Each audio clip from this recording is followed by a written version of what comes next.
All right, well, I think we've got a quorum of our members. I know there's a number of folks online as well today. Joe didn't. Joe's in Columbia. Oh, he said he can't get in the meeting often. Good looking Dominic. Let me try just sending it to him. Bonnie seemed like she wasn't going to make it. Bill Johnson. Carly's here. That's me instead. Are you the alternate for Bonnie? Yeah, which, okay, actually on the, where it says the alternate, it says my name is Karki. I don't know. Wait, is your name not Karki? I don't want to change that. Wait, is that me or Jeff that did that? I don't know, I just, like on the I think official. it's probably just easier for you to change your name. Well, now I'm talking about name, I'm Karki. Yeah, you should probably just go with RB or crap. Yeah, good. Well, let's get started. We've definitely got more than a quorum now with the committee. And so thank you everybody for joining here in person and online today. Our primary objectives today, I guess the desired outcome today is really to try to make a decision, recommendation on the berm and how we might modify that this next month. So I'm going to try to keep the discussion moving towards that. And just looking at the agenda here, I talked to Ryan this morning.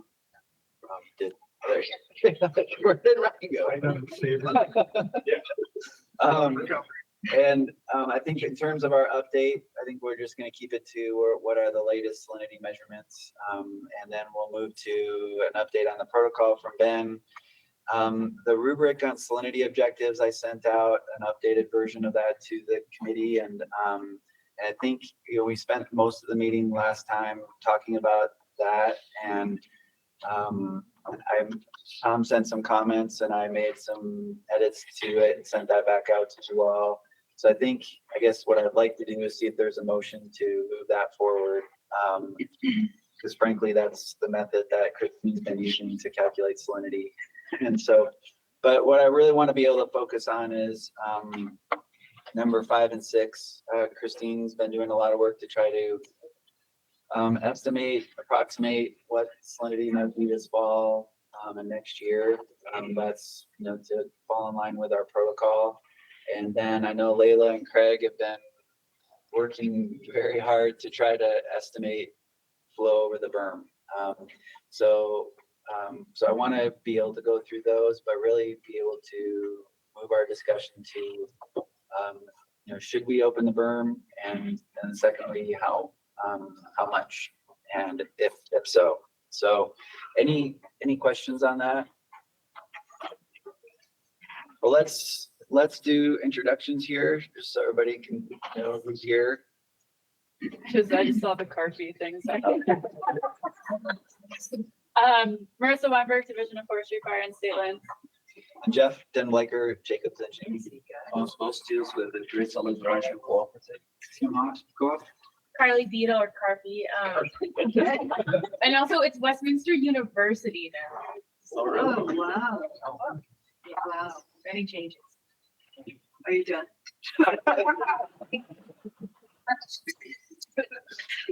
Linda Freitas, Friends of Great Salt Lake. Sam Harris, Division of Water Quality. John Love, Wildlife Resources. Ben Stireman, Forestry Fire and Students. Christine Rumsey, USGS. Ryan Rowland, USGS. Tom Tripp, US Magnesium. Control account extractions. Jeff Riggs, Division of Forestry, Fire, and State Lands. Great, and then online I see, I'm just gonna go down the list here. Craig Miller with Water Resources. John Mackey at Division of Water Quality. Laura Vernon at Water Resources. Layla Ahmadi at Water Resources. Mark Reynolds with US Magnesium as Tom's alternate. Phil Brown with the Brine Shrimp Cooperative, and Rob Dubuque with Friends. Is that everybody? So how many committee members do we have present? We have 8 out of the 11. I know Andrew and Elliot are out, so they won't Joe is apparently trying to get in. There's someone on the phone. but I Jeff. don't- Oh, is that Jeff, you, this is Joe? Jeff. Yeah, I'm on the phone. I'm watching YouTube. Apparently you can't get on Google from the state when you're out of country. Interesting. Well, I'm glad you figured out how. Thank you. Super. So we've definitely got the vast majority of our members, and hopefully Bill Johnson can join us here as well. So let's see, I guess one action item, I sent out a summary of our meeting from June 22nd and wanted to see if there's any questions or comments on that. I found it to be representative if you need a motion to move on. Thank you. A second? A second. Any discussion? All right, all those in favor of approving, you just say aye. Aye. Any opposed? Any opposed? Hearing none. All right. Has passed unanimously. All right, so the first thing on the agenda here is Ryan or Christina, I know there's been some measurements of salinity in the last month since our last meeting. Yeah, I can't get into the Google Meet either. I have a presentation I can show folks that I can get in. Well, there's this restriction. I mean, usually.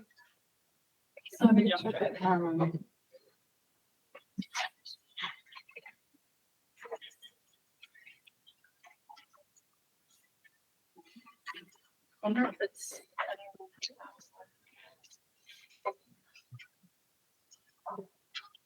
I'm on.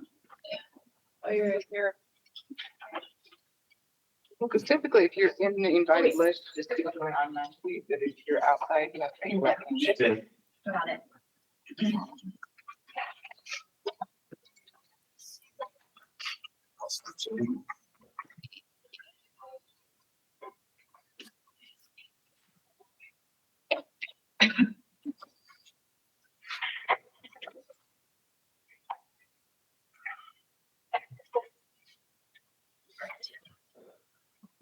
So the typical plot that we see, this is salinity from 2010 to present.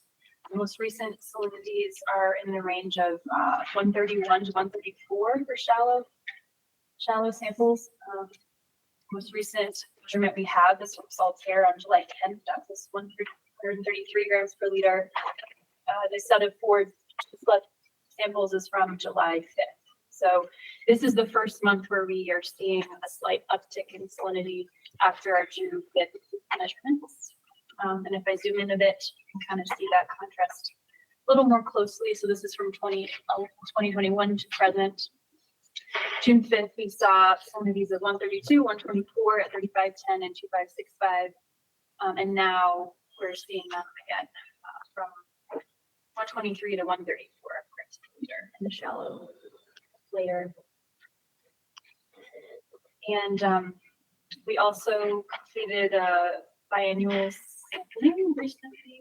Just this for a second. So this is, I apologize, it's not all in, I didn't map these, I didn't have time, but this is salinities from 7 open water sites and part of the Farmington Bay outflow as well. So you can see there, it's tending to be more homogeneous. Bear River Bay outflow is much lower at about 90 grams per liter. But overall, we're seeing salinities from about 131 or 127. Uninstall Outlook, but I think you have to, looks like you have to uninstall the whole Microsoft and reinstall it. You might have to. Really, you have to reinstall it for sure? Well, Hey, Craig, can you mute? Your... Oh, I don't. Hi, Craig, could you please mute? Okay, well, Craig Miller. Craig. Craig, can you hear us? I can hear you.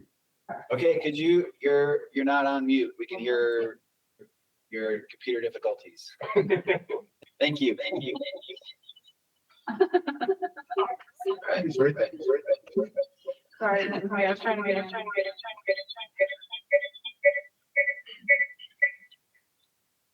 Okay. Please proceed. Yeah, I mean, this is it. Are there any Okay. questions? Just Yeah, maybe if you take a could- look. If you could go back a few slides to where you looked at the salinity graph, it was, This one? yeah. So if I look at, April last year, it says it was 158 grams per liter. Yes. So how was our brine shrimp harvest in 22? Was it terrible? Yeah, 22, 23, I'm and looking at 22. I mean, that's really high for the April 158. it Was it terrible? significantly below average. How much? Maybe you can't say that it's competitive business. Biggest problem is the quality, right, Thomas? Yeah. That's the issue. So they do hatch, they just don't make good eggs. A lot of them don't hatch, and so they're old and they get mixed in with the new production. So the average hatching that we can get out of it is too low to market the product. So most of that harvest is not marketable. So we're About not talking, 70%. we're not talking about ecology, we're talking about business. Well, that's what your question was. I know, but that is true, but I'm just saying, you do get them hatching above 130. Right? Or not right? Yeah, when you get inflow of fresh water or you get precipitation, that's where some of them hatch. Correct. Yeah. Because you've got a variability with the inflow, you can have lenses of diluter material floating around. Vast majority doesn't hatch. And that's why you have about a 2-month delay in the population actually starting out. But that has implications, not just for industry, but for ecosystem. Yes, that's what I'm saying. Yeah. I'm just saying, no, when we say they don't hatch at above 130, that's not correct. They don't. It's just. They don't. It's that you have water a that has. pressure lens. But our measurement This is is it. of 130, but they still hatch in various ways. These are taken Some of them hatch, yeah. half a Yeah, The meter ones that can get pieces. into fresher water lands, yeah. And as a result of that, Tom, there's a delay in the overall population of approximately 2 months. So the population starts up really, really slowly because there's only a very small percentage of the system that do hatch. Is that right, John? Yeah. Just That's the saying. implication ecologically. So, and I think this is the discussion that we had previously was that, we have seen, even last year where the average was 158, were locations where we had salinity low enough where some could hatch, but we saw a significant effect on the ecology from those high salinities. But, I'm not the brine shrimp expert, obviously, but during the normal summer, they're producing live young, and then they turn back to cysts late in the season. They produce both during the summer. So, but the target or the objective that we're aiming at is to have less than 130 in the spring. Was what we have in the protocol. Okay. So, but I think your point is duly noted, and I think it's great that some can, and that with precipitation and some of the freshwater inflow lenses that we have, that saved us, frankly, last year. So John, do you recall what the harvest was in 2022? Last year, Yes. 19 million raw pounds. That's not too terrible. You're saying the quality was down. That's half of what we've been normally. Again, So raw, which is not So you've been closer to 40 million. what's that? You've been closer to 40 million raw. No, usually between, we're at about the 35 average. So the other half of the equation from ecologic standpoint is the flies. Yeah, and I think we saw really significant impacts to flies last year. I think they're rebounding nicely this year, but just from a ecology standpoint. So Just to come back to that salinity graph from USGS, we've got some data from July 13, and salinity at 1 meter was 133.7, at 3 meter 133.9, at 5 meter 134. So really, pretty much equalized in sort of vertical, different beds. So So not too much variability. Not anymore, no. On deep brine layer. What date did you say that was, Thomas? July 13th. And it was kind of expected. We showed that graph, I think, last meeting where we see after the inflows subside and a few weeks later it starts to equalize. That's what we're seeing.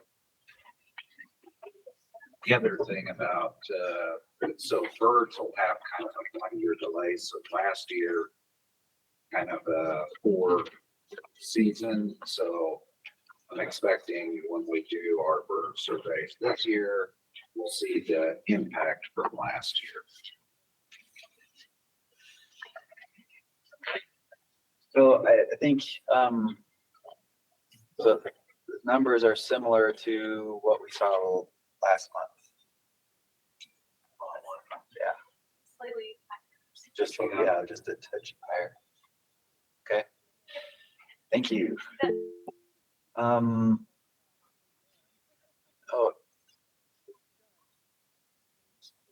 sorry, Joe, we're seeing it, so it might be just a connection problem. Oh, you got it. All right. So the next item, Ben, I don't know if you have an update on the protocol.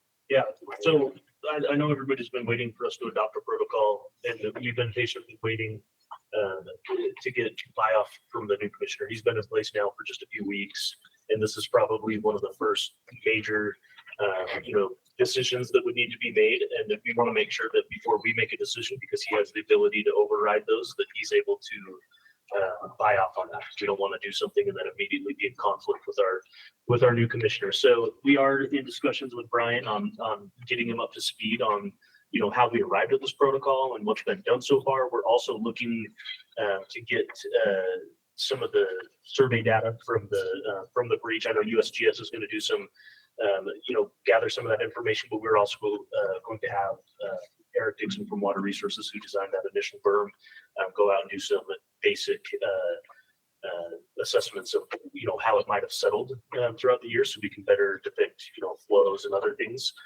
But needless to say, we haven't adopted that protocol yet. It's as soon as Brian says that he's okay with it, we're ready to go. So my suggestion for today is that we continue to act as if the berm protocol has been adopted as was recommended, and we continue to make that analysis and decide what the best the most scientific and best way to move forward would be. And then if there's any discrepancies with Brian, that'll be something we'll have future conversations about. Great. So yeah, Just a comment, I think I've made those written comments as well. I'm concerned about taking that berm down and dumping a bunch of water right now. You got gifted a really wet year in 2023. Well, let's hold that, because yes, let's address that when we get to the what do we do with the berm. yeah, I think that'll branch into a pretty heavy conversation. I think it needs to. We can hold that. So let's, so I think the next item was just with regard to the rubric that I sent out. What we discussed at our last meeting, we spent the majority of the time just talking about how do we calculate the average salinity of the South Arm.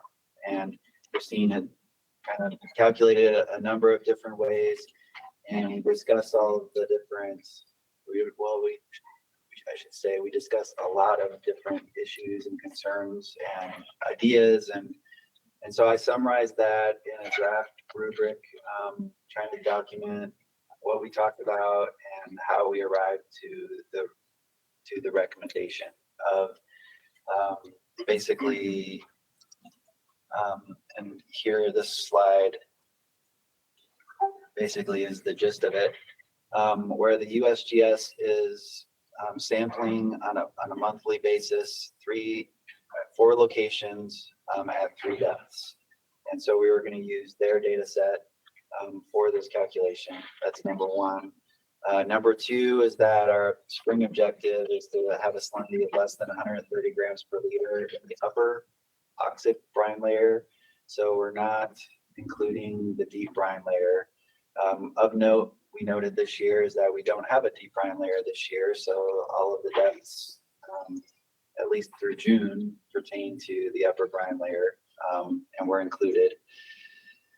And then we would use the minimum value of, of those monthly measurements, for the period of December through June, evaluate what we would need to do in the protocol.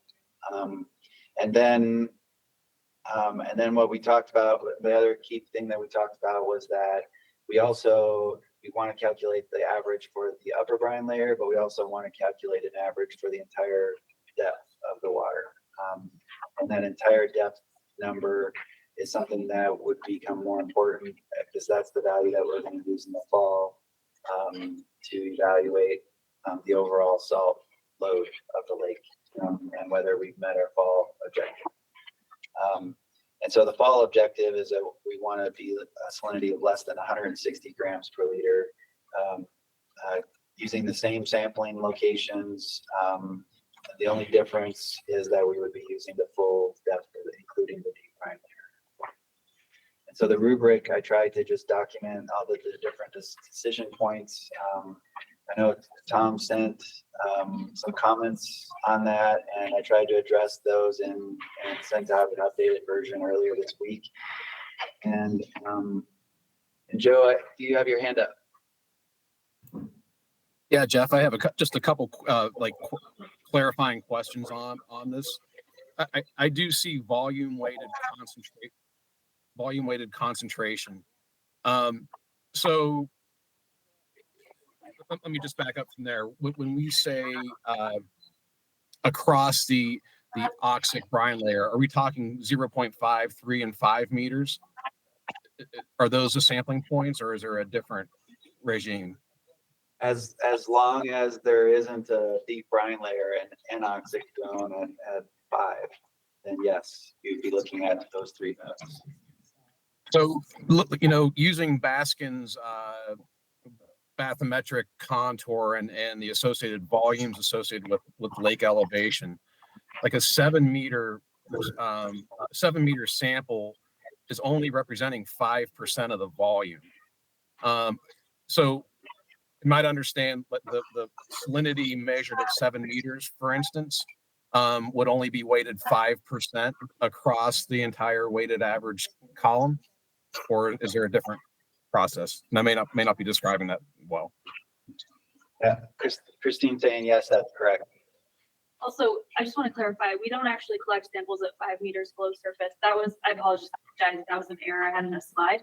It's actually 0.5 meters above bottom. That's what that bottom sample is, not 5 meters. So apologies for that.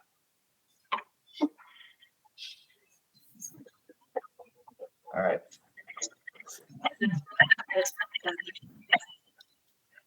Do you hear that, Joe? So it's 0.535 meters and then 0.5 meters off the bottom. No, just I guess to clarify that it's 0.5 from the surface, 3 meters from the surface, and then it's actually 0.5 meters above the bottom. There's not a 5 meter sample. Correct. No, there's not a 5 meter. And then the decision point there is that if at the 0.5 meter above the bottom, if it's anoxic, then that measurement is not included in the calculation. If it is oxic, go ahead. Sorry. If it is oxic, then the 0.5 above bottom is included. What's the criteria for oxic and anoxic, just for clarification? PO number. Yeah, I mean, we have a in situ brand AT600 multi-parameter water quality sonde that reports a dissolved oxygen value that's correct for salinity. But yeah, okay, just wanted to make sure it was dissolved oxygen. Yeah. Okay. And we also have an oxidation reduction potential sensor on that. That if that's a negative number and the DO value is very, very low, I think we're going to be very certain. Gotcha. Understand. Okay. So help me on this then, Ryan. If I have a 0.5 meter, a 3 meter, and I find I'm in an anoxic zone on the bottom, do I just use 2 in the average? for the aluminum, but for the mass balance, you use the 3. For the aluminum salinity, you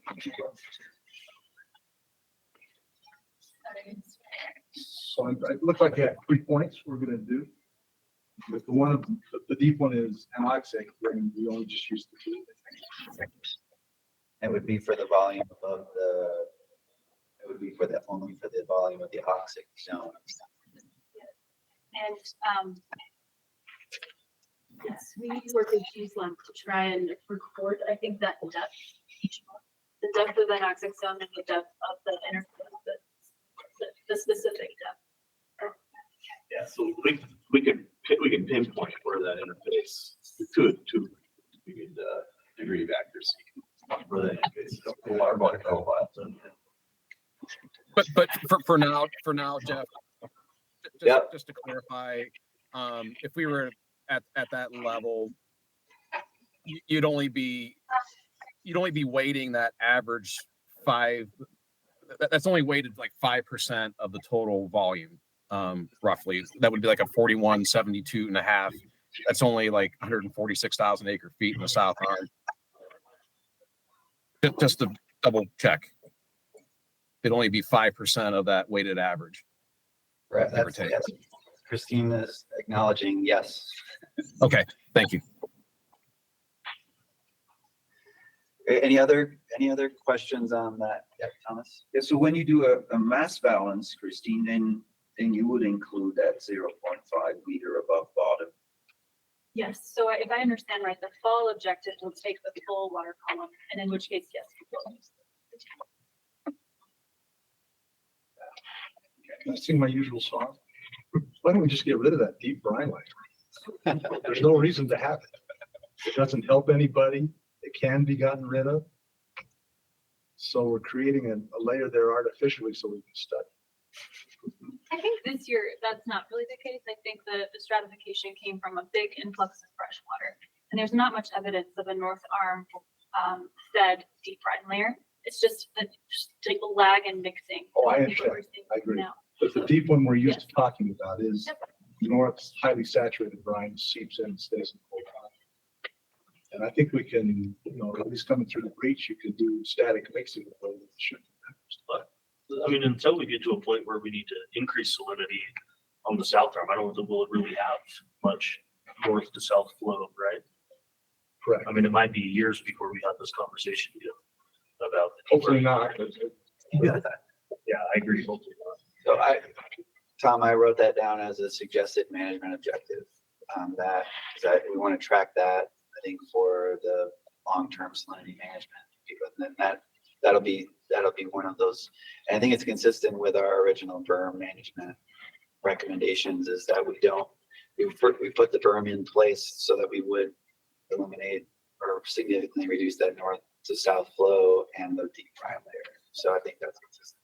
And I think with what we know today, that would be beneficial for the ecology of the lake as well. exactly.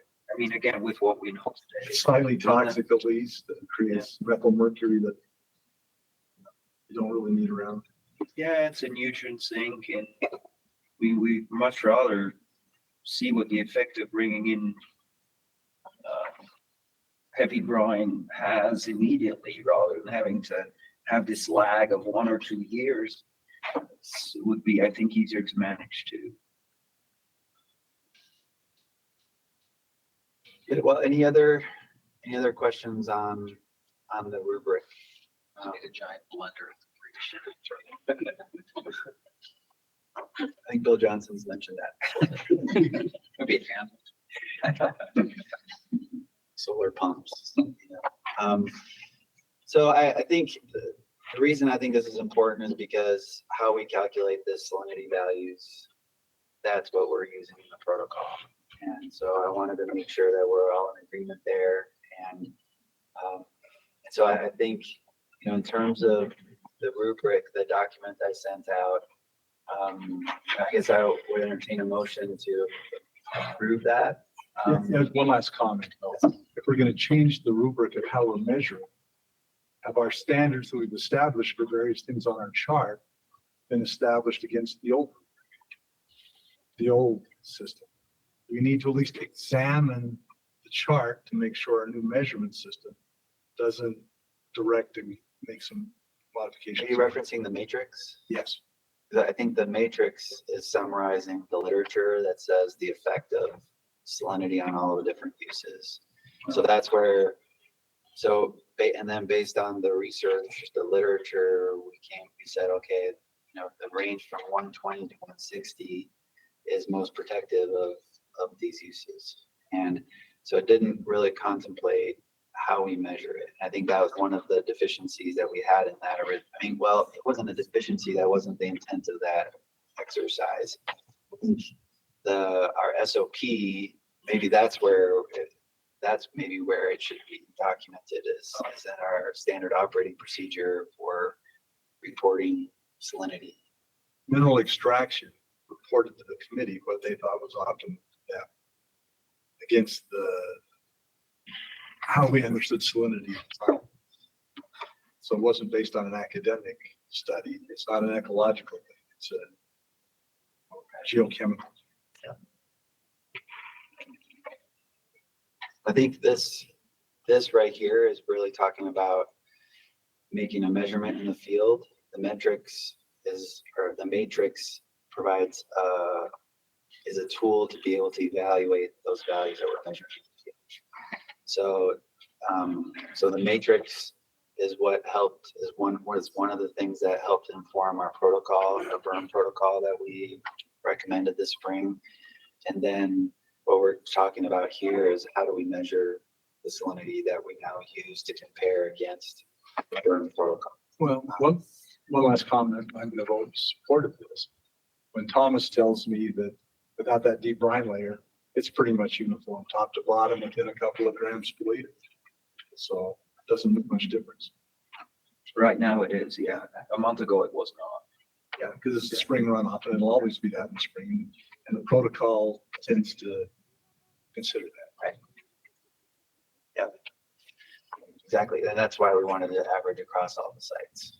So, okay, well, I guess I would entertain a motion to approve the rubric, the draft rubric that I had sent out Tuesday. Yeah, I can see it just now. So move. Right. Have a second.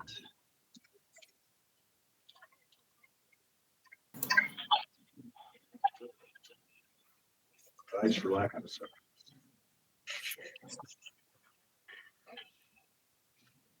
Do we have any discussion or concerns with it? I guess to be able to move this forward. Or if we have a second.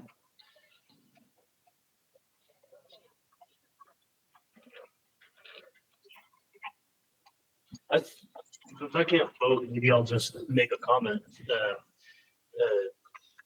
Because it seems like there's maybe people aren't willing to make that second, but I think if there's a problem, with this rubric, to discuss it now and get it to the point of where we can, walk away adopting. But to Tom's point, I think that, all of those, the matrix was to simply identify where we want to be, but then we lacked that ability to say, like, how do we make sure we're consistent in measuring that into the future? So I really don't see those things, the matrix needing to change, but I do believe that this gets us where we need to be, and it takes into account that we're, discarding that, anoxic layer when necessary. It seems like the most functional way to measure salinity moving forward. So I would just ask, for those that are not seconding it, what the concerns are, so we can better understand that. It's Oh, there we go. Okay. All right, John. Yeah, Joe. Jeff, I'll say that I understand the logic of the fall objective. I can get my mind around the spring, but the fall, where we're collecting a sample, it's less than 5% of the volume, and not knowing how that would have adjusted our historic, decades long data set where we're only looking at 0.5 meters, what that would have done to all those readings. My sense is it wouldn't be significant, but I can't rely on my sense. it would be good to understand what that, what those modified weighted average salinities would have been all along that period.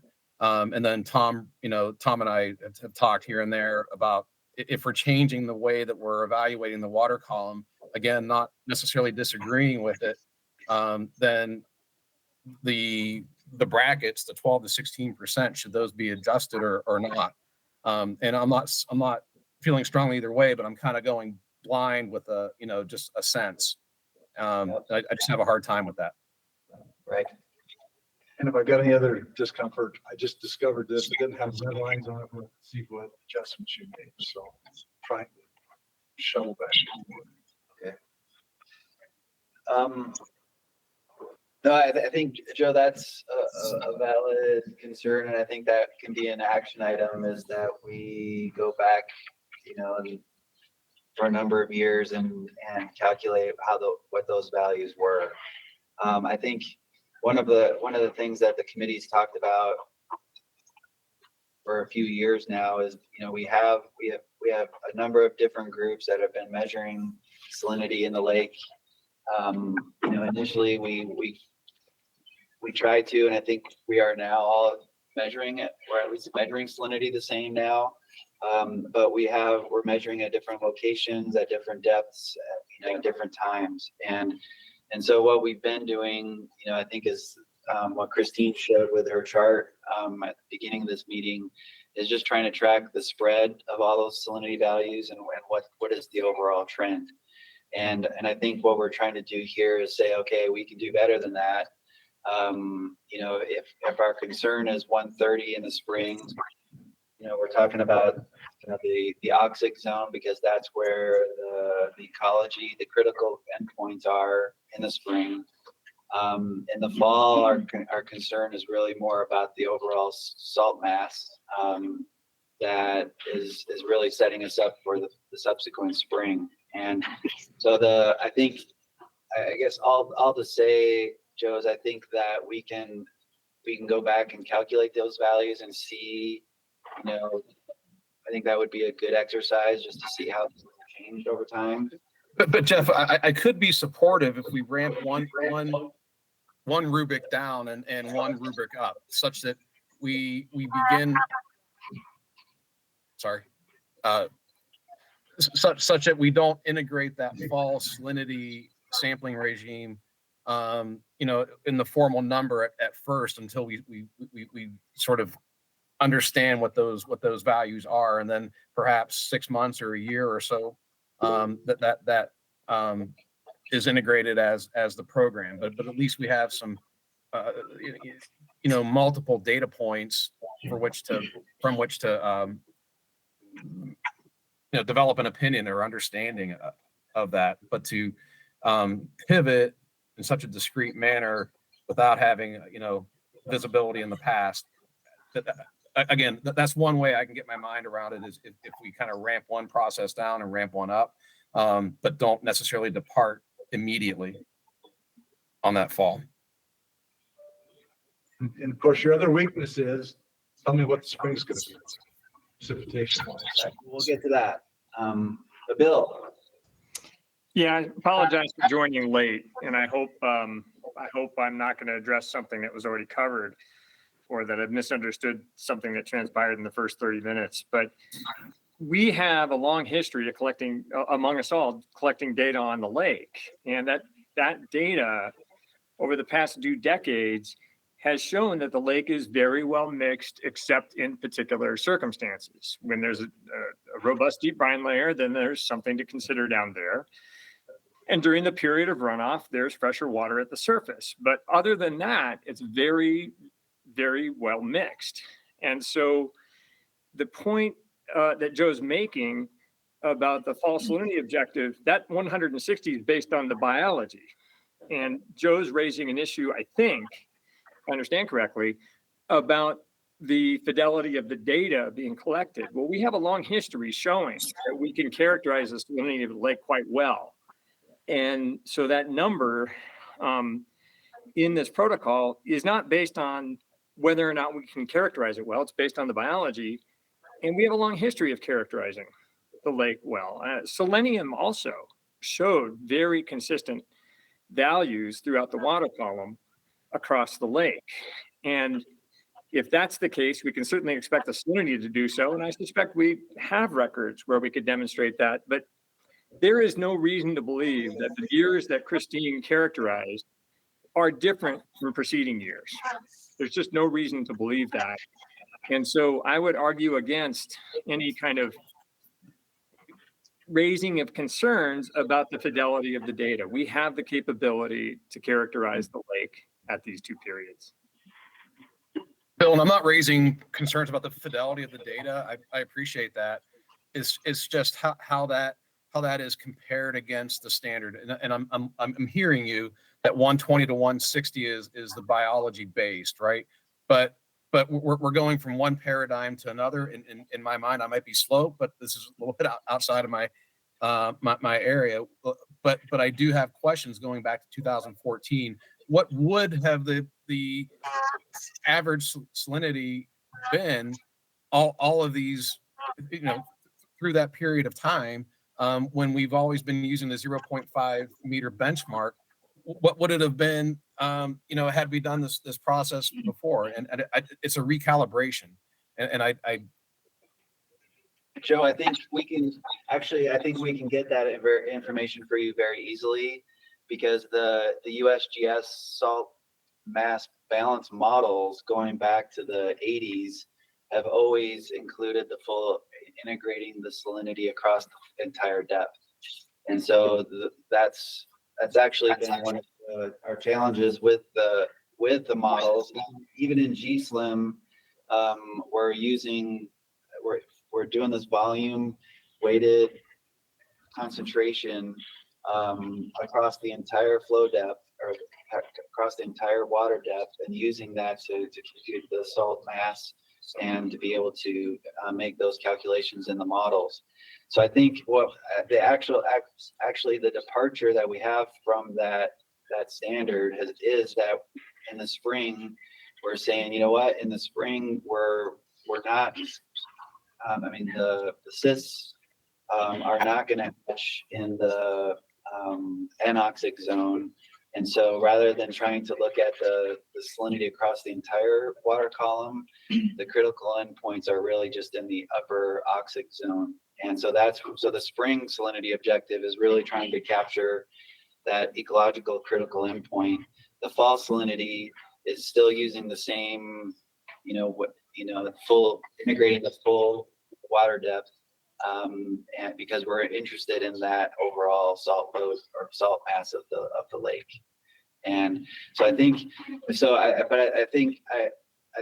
we can definitely get that data, and I do think it would be a good exercise to look back at those data sets where we have integrated the full water depth for all of these years, and then where we can compute the salinity for the upper zone, because that's something that's what I think is new here.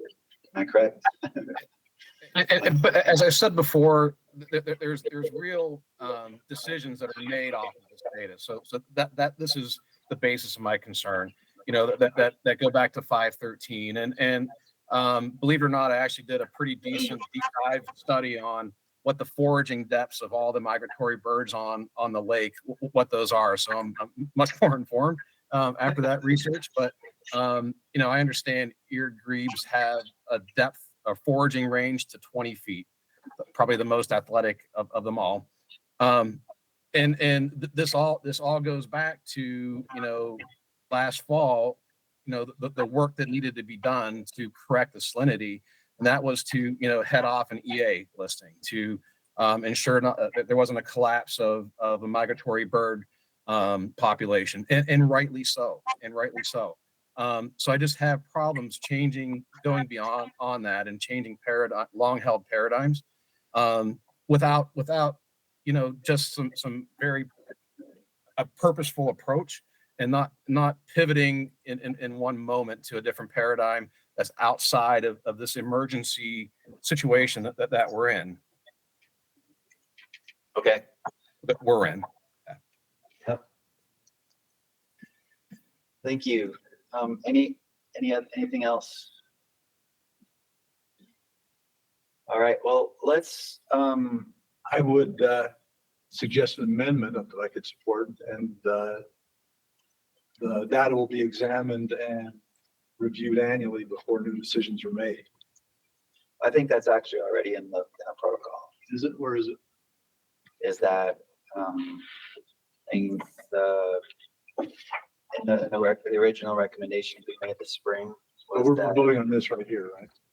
So this is. Oh, we're voting on this, You're yes. saying that this rubric, we would reanalyze how we. Well, it should be reevaluated annually. Just see if we do this, let's look what our result was and make adjustments accordingly. I would You're saying suggest that that this- as an amendment. But this, you're under the impression though, if we did that, that this would be the guiding principle for the protocol this year, but next year about this time or in this, at some point we're reevaluating and saying, was that accurate? I think so. Or correct? Yeah. Okay. I just think that would be an amendment I would find as friendly. I'd listen to someone else's amendment as well. This is a first time deal. Sounds like we're poised to do certain things based on this rubric. So anyway, I'm not going to second it, but I'm. Okay. I haven't had a chance to look at it. I can't tell what you changed in here. Pop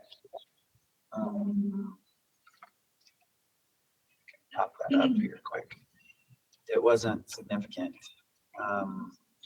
Let's see. If you can see it on the screen there, Tom. Is that I just moved the text in that first, you made the point about dynamics.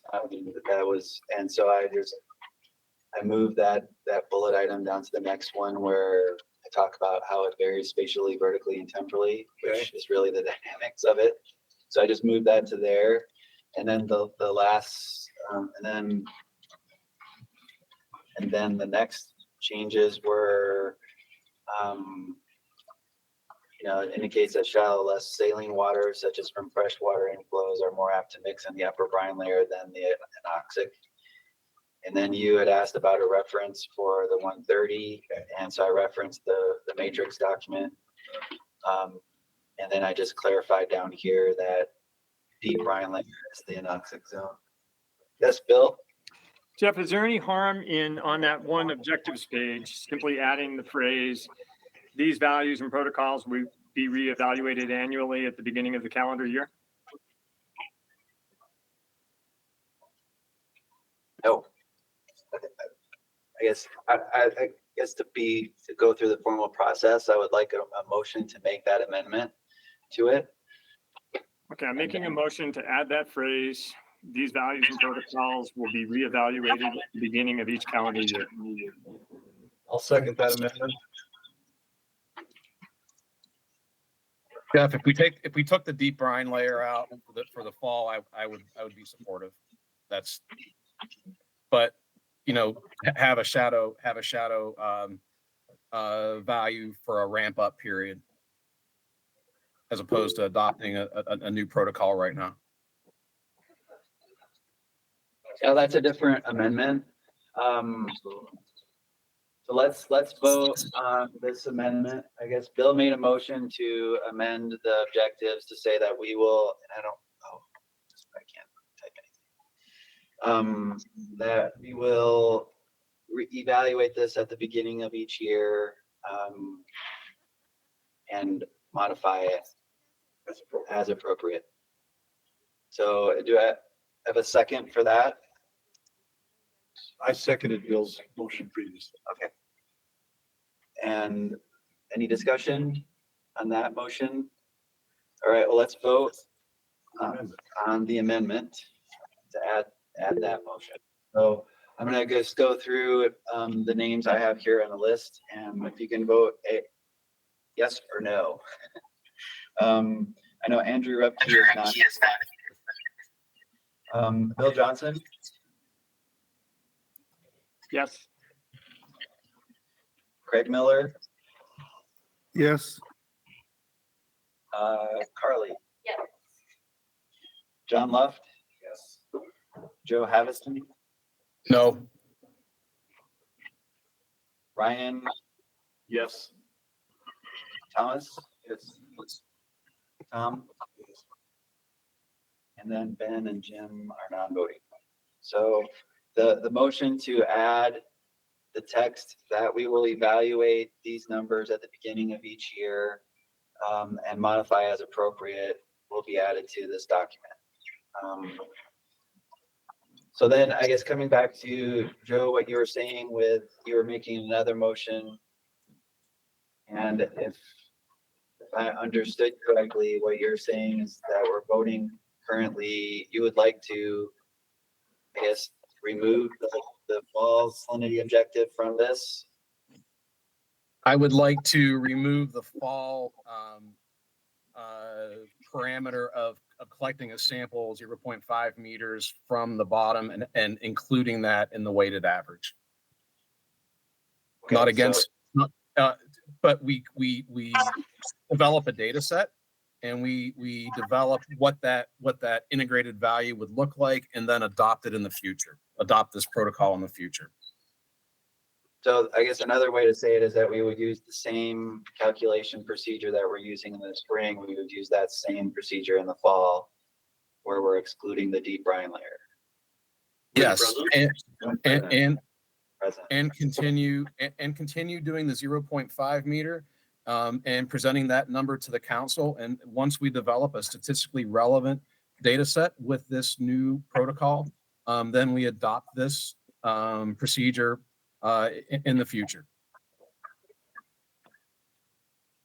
So Joe, just to clarify, it's, similarly in the spring, the 0.5 would be included under your protocol only in the conditions where that anoxic deep brine layer exists. Would we exclude that? Is that what you're saying? So similar to spring, it's only excluded when that brine layer is there, or excluded always.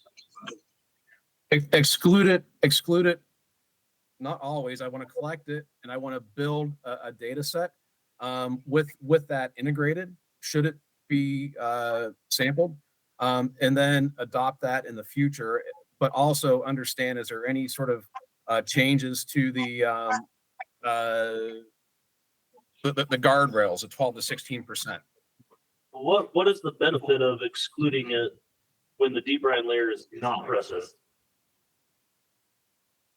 If it's not stratified and it's consistent in the column, why would we exclude that measure? Because the deep brine layer isn't it's either there or not, but it's not that binary. It's still pretty dense down there, Ben. Still, it may not be formally anoxic, but it's darn close. And every time I've sampled it, it is very dense. So whether or not it's in that binary sort of category, I'm not so concerned about. That is notably denser, though, whether the deep brine layer formally exists or not.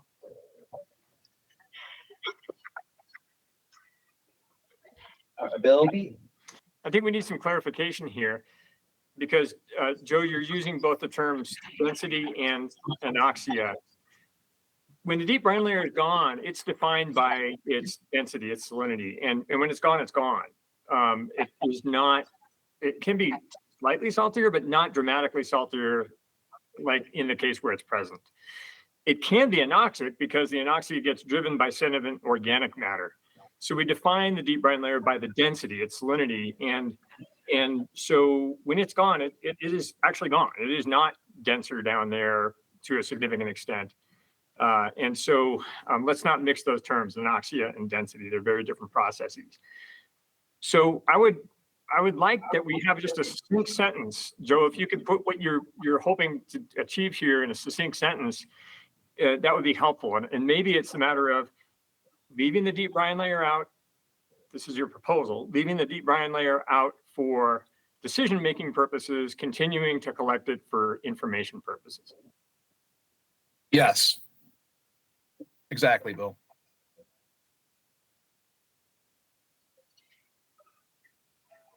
I mean, maybe I need some clarification. Maybe I understood this rubric wrong, but my understanding is that we're not using the 0.5 measurement for the average salinity, but that we're using it, at least when there's a deep brine layer, that we're using it to calculate the salt mass balance. So when there's a deep brine layer, we're not using the 0.5 for salinity measurements, for salinity of the epilinium. And we're trying to get the average salinity of the epilinium, which matters in the spring and matters in the fall. But Thomas, 0.5 meter. we're in a new paradigm now. We're in a new paradigm with the presence of the berm preventing north to south flow. It is, and we're talking about whether we reduce it to 4187, and that's gonna eliminate 95% plus of that north to south flow. So it feels like we're in a new paradigm where that deep brine layer isn't really going to reform anytime soon unless we go through a significant drought period again. So I'm operating in a south arm context of the deep brine layer is gone because the north to south flow is cut off. Joe, it sounds like you're asking to exclude data when the deep brine layer is not present that informs just the overall information that people are trying to collect. And it seems like this kind of artificial distinction between for information purposes versus for action purposes. I'm just trying to understand that bit. I'm not trying to exclude data. I'm not trying to. Joe, if the data is there, just because it wasn't collected in the past, it doesn't, it's a refinement. It's more information, right? It gives us a tighter, greater confidence in the data set. It seems. That's what I'm missing. I think as I'm just thinking back to the discussion we had last month and I guess in previous years is that this fall number 160, we did peg it at 160 because that's the upper end of the range that for benefit of the beneficial uses of the lake. But in terms of that, the other key component to this, I think, is that in the fall, we're not as, we're concerned about what the salinity is in the upper brine layer where the majority of the ecology is. But we're also, the other key component there is that we're concerned about the mass, that what that salinity represents in terms of the mass that is then going to be the basis for the salinity that we observe the next spring.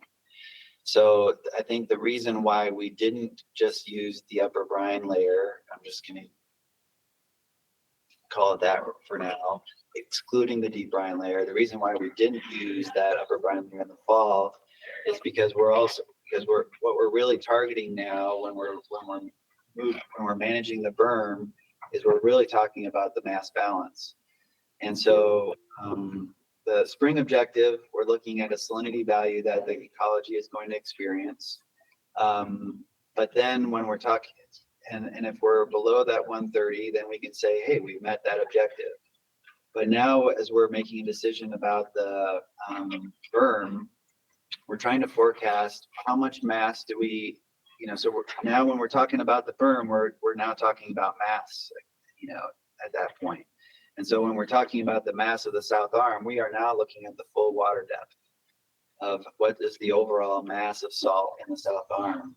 And so now we're looking at how much salt can we export to the north arm? And if we export that, what is the new mass in the south arm? And then how is that represented in terms of a salinity value? And so we take that overall mass, the overall volume of the south arm, and we compute what does that represent as a salinity value.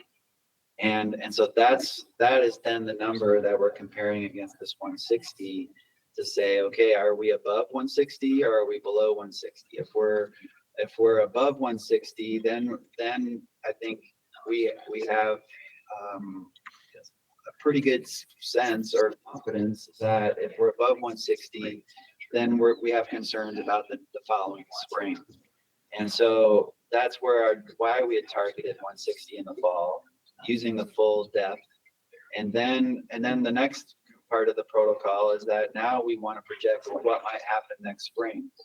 And so there we're trying to look at the range of, well, what might the hydrology be from a really wet year to a really dry year, winter? And do we think that we're going to be in, below 130 or not? So we are trying to look, our decision to modify the berm is based on what we think could happen this fall. But we're also thinking the next step down the road, which is, well, what might happen next spring? And I think it's important to acknowledge that every step, as we're looking further and further into the future, there's more and more uncertainty. And so that's where I think, really focusing on the spring number is focused on the ecology. What is the brine cyst going to observe in the upper brine layer? So as we're talking about moving the berm, our focus is really now more on the mass and how much salt mass can we or do we need to move to be able to set things up for the subsequent spring. And so I think that is why right now the rubric says, when we're talking about the 160 grams per liter, it's talking about the volume weighted concentration for all depths, because we're trying to get at the mass. And if mass, as represented by that salinity value, 160, then it gets in a subsequent spring. I don't know if that was helpful or not, but Joe? If I can correct, I can just answer Tim. Tim, I'm not trying to exclude data. I'm reticent to jump from one paradigm to the other in the regulatory context that we're in and going to develop here in the next 4 to 6 months. Secondly, the sampling I've done, and I look through a different prism than a lot of folks here on the committee. You do see upwards of 50% greater concentrations of all the ions at FB2 near Fremont Island. As you go 15, 20, 25 feet down, a significant increase in ions. So that's where a lot of the salt is being stored, right? When you look at, if we're talking about a berm that's going to be, lower to like a 4187, that salt is being stored at a lower elevation. Yes, I appreciate there's some mixing that occurs, but there is a stratification, whether or not it's deep brine layer from a biologic oxygen standpoint or not. You do have that density driven stratification that happens, deep brine layer or not. So you're always going to have a much denser, higher concentration, more mass load in those lower reaches. And Bill? Well, that sounds like an argument to me to include that deeper layer. But I want to, Jeff, what you said is absolutely correct, but I'm afraid it might sound a little mysterious, this toggling between concentration and mass. The rationale, in my opinion, for including that deeper layer is that it often mixes between the fall and the spring. It's done so because of manipulations on the causeway, and it's done so because of low lake level stands and wind impacts. So that's why I think it needs to be included, and I think that's a very strong rationale for including it in the fall salinity objective.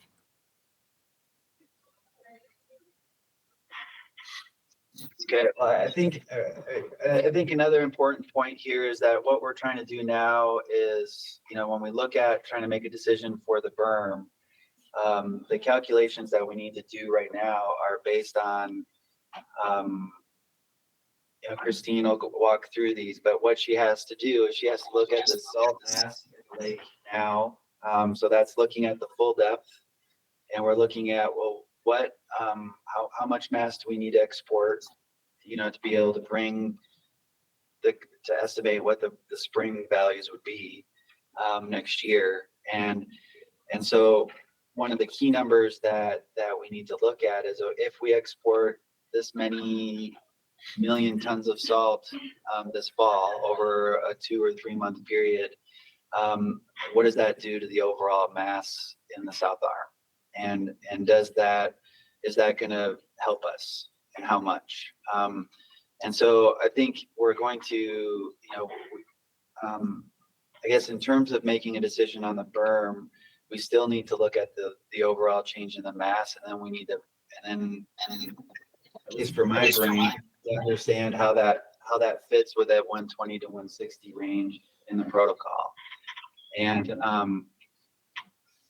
so I guess all to say is I think that's where that was, and I mean, Joe, I think you're bringing up a good point that we should, Christine's looking at what happened in the last 6 months or so this year, and we're trying to make a decision for what can we do this over the next 3 or 4 months.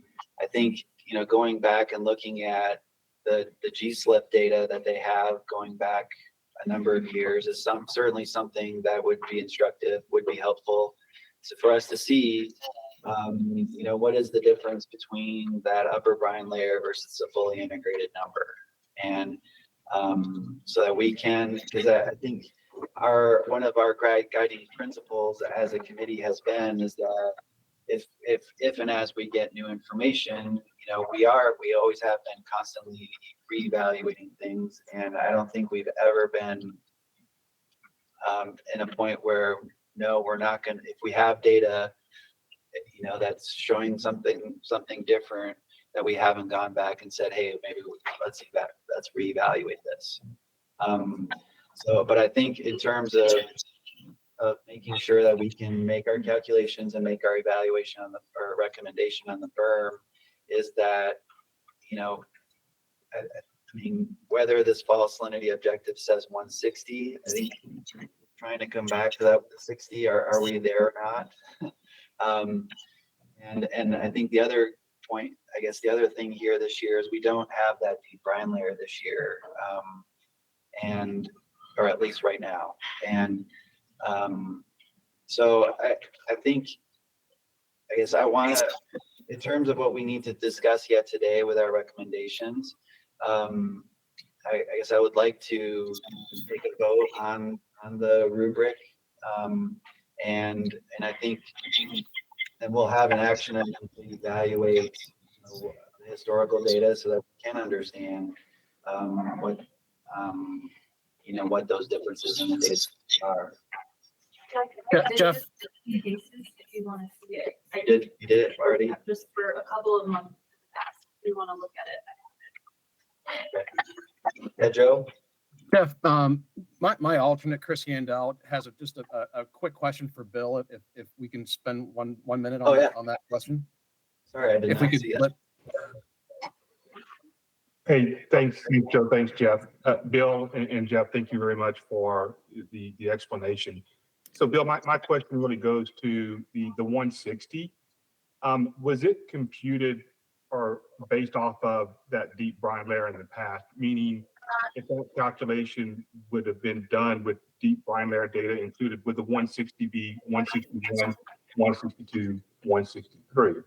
I don't know. So I think that the question, that is a question, and the reason Joe's asking that is, does it change how we look at that? So your recommendation that was adopted of checking this on a yearly basis and coming back to it, I think is spot on.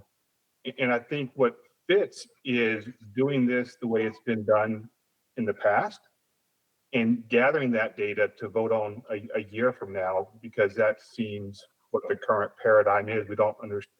Maybe I'm wrong. The 160 is always going to be the number, but it seems like it would have changed if the deep brine layer was included in the past. So Chris, the question you're asking me, I think, is does that 160, the data that led to 160 being proposed, include the deep brine layer and those salinity observations that were connected to biota, right? That's correct. Yes, sir. And I can't answer that. We have to ask the biota people that question. But the issue is this, that in an ideal system, we would have done that. That would all be the case. What you're raising would be true. But because decisions have to be made now, the best estimate is 160 is protective. Mm-hmm. And we know from experience that deep brine layer mixes in. frequently in our more recent experience. And when it does, it has a very significant impact on the concentration. So it needs to be accounted for. So I agree, you're pointing out that we may not have perfectly ideal development of the data, but continued study will address that. Agreed. In the meantime, we need to make decisions. And I am a strong proponent of including the deepest data for the fall salinity objective. It sounds, that sounds right, Bill. I guess the question is, why would 160 be that right number? We're associating a number that wasn't measured at that depth previously, and we're including that now. So it just seems, I think that's our concern and what Joe's bringing up. I mean, we would support, we agree with everything except the number right now because we don't have that data. Maybe there's a Chris, you just asserted that the deep was not included in previous numbers, but remember, because there's periodic mixing, in fact, it has been included in observations. It's been included in observations, but not the benchmark 0.5 number. I mean, I doubt the mixing would really extend that high, Bill, that high in the water column in any significant way. In 2014, when the causeway was closed, we had a very significant increase in salinity due to mixing of the deep brine layer. Yes, Thomas? Yeah, I think just to clarify that the 160 did not come from ecological studies on the Great Salt Lake. It came from the literature originally. If you look at the ecological studies that are available today from Professor Volofsky, that 160 would probably be much closer to 150. So the ecological numbers on the Great Salt Lake are actually showing that a 150 would be a more optimal number. So that 160 was developed independently of measurements of salinity in the Great Salt Lake. It was developed based on available literature, and the available literature was teaching us that at 160 and above, there were very, very significant population level effects on brine shrimp. That's where that 160 came from. Now, the calculation of the salinity is independent of that. And I think Bill, has explained that exactly right. If hypothetically that 160 is the best number, although today's studies show that it should be lower, but let's assume hypothetically that the 160 is an acceptable number, which we've agreed to in the past based on literature, then we need to look at, well, what is the salinity in the lake? And that's an independent measurement. And that salinity in the lake, that deeper layer that may be only about 5% of the total salt contribution in the Apollineum, that deeper layer is significant. And when it is a deep brine layer, as Bill mentioned, it does mix up with the upper brine layer. As a result of that, it will contribute to the salinity in the upper brine layer. And ultimately, that is the number that I believe we need to look at. It needs to be included because it will contribute. It's just a matter of time when it contributes. And I think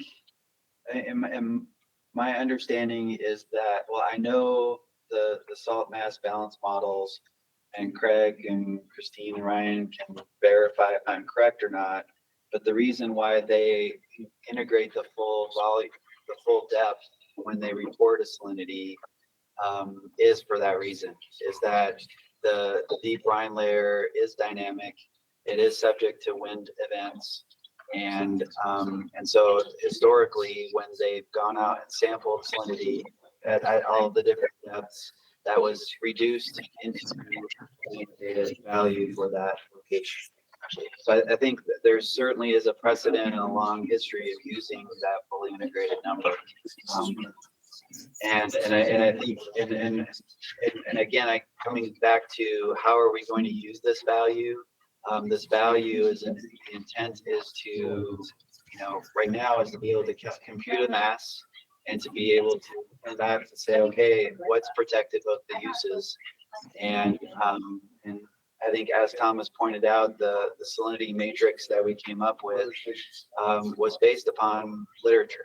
And And so the salinity matrix was really, we're trying to identify what are the uses in the lake. Then we went back to the literature. We talked to industry to see, well, so I think in terms of the matrix, that's not, I think if we need to revisit the matrix, that's something that we should discuss at a later point. That's where the 160 came from. But in terms of how we're measuring the number, you know, I think to answer your question about is there precedent for using the fully integrated number, you know, I believe that there is. That's what our models are based upon. That's what Yes. I guess, so I guess let's bring this back together. I guess any last questions? I think we need to vote on this. I have one question. There's a placeholder in the document on the spring salinity number. The optimal below 130, I assume. Yeah. What is that been defined yet? Or no, but I guess I would propose that we leave that undefined, and that's something that we can modify later. Okay. So that is, I think, this placeholder. But the 130 value is what's in the recommended protocol. So, yeah, Bill? Yeah, I'm sorry, but one amendment I'd propose is we put the word potential in front of the deep brine layer in the fall salinity objective. The reason is that if it says potential, then it's understood it may or may not exist. And I don't want its absence to be a reason that people would then start to roll back this objective. We know it may or may not be present. And so it's only a potential deep brine layer over the course of this monitoring. So I would propose, so I'm raising a motion to insert the word potential in front of deep brine layer in that sentence. All right. Your second, John. All right. All right. So the motion, I guess, any discussion? So the motion is, if you can see on the screen here, I'm adding the word potential deep brine layer to recognize that it may not always be present. So I'm going to go through the list here. Andrew is out. Bill. Yes. Yes. Craig. Craig. You're on mute. I'm on mute, yes. Yeah, that's fine, yes. Okay, thank you. Carly? John? Joe? I appreciate the discussion and the engagement, but I still need to vote no. But I do hope to understand this better in the future. Great, thank you. Brian? Yes. Thomas? Yes. Tom? Yes. Great. So it passed. That motion passes. So what I would like to do is move to vote on the amended rubric. And I think just to capture the amendments, we added a sentence at the end of this where we're going to, and this is past motion, evaluate the method at the beginning of the year, modify as appropriate. And we added the word potential. And then Jim clarified that there is a point in the spring objective where I have 3 capital X's, and I don't think that materially changes the protocols, more information. So we'll leave that current as it is, and I guess that'll be an action item to fill that. So I will go through the vote on that rubric. Andrew is out. Bill? Yes. Craig?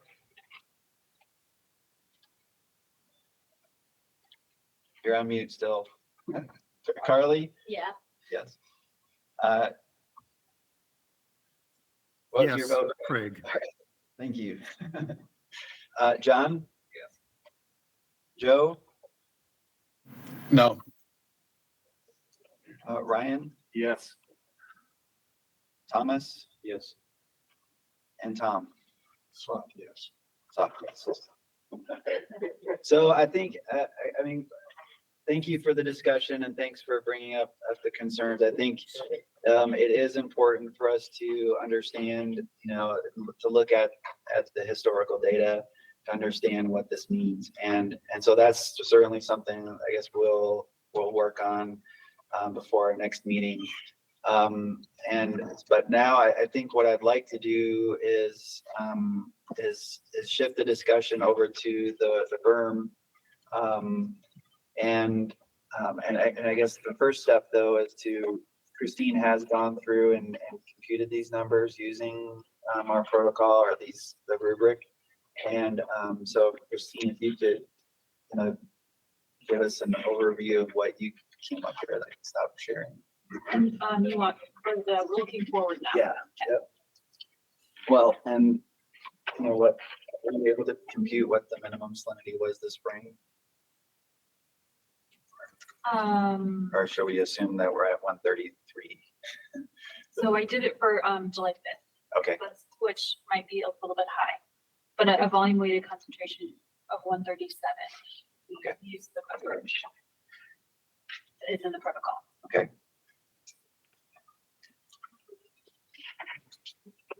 I may have them for June 5th. Let me just give me one moment. Sorry.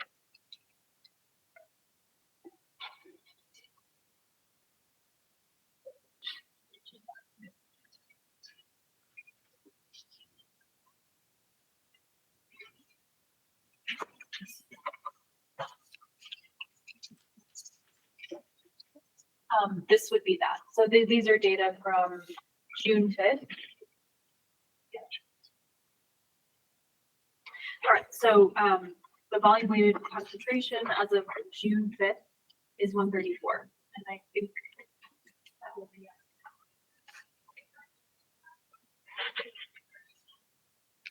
okay. So then fast forward, going forward to July 5th. Okay, here's where we are right now. So this is the most recent data we have from data collected on July 5th by GSLEP 37. That gives us a mass of, at that time, of around 1.1 billion tons of salt. So I use this number to then estimate what the fall salinity would be. And do you want me to jump into that, Jeff? Okay, so previously, just to jog everyone's memory, we had done kind of a simple mass balance, used a simple mass balance equation, assuming there's going to be 2.5 foot drop in the south arm elevation, 1 foot of that being due to export of water to the north arm, and 1.5 foot due to evaporation. And so I just wanted to refresh everyone's memory on what those assumptions generate. Basically 148 grams per liter in the fall, assuming there's a combination of evaporation with water exported to the north. If it's just evaporation only, that is, we lose 2.5 feet of water due to only evaporation, it's 158. All right, so then moving forward, it was requested that we refine this even more using mean monthly precipitation, evaporation, and inflows to estimate fall 2023 salinity and spring 4 salinity. So just one quick question, Christine. If we export a foot of water out of the south arm to the north arm, what's the salt mass in that 1 foot?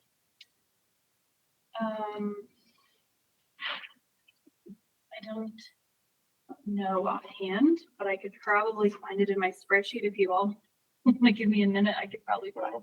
This should look 1.3 times.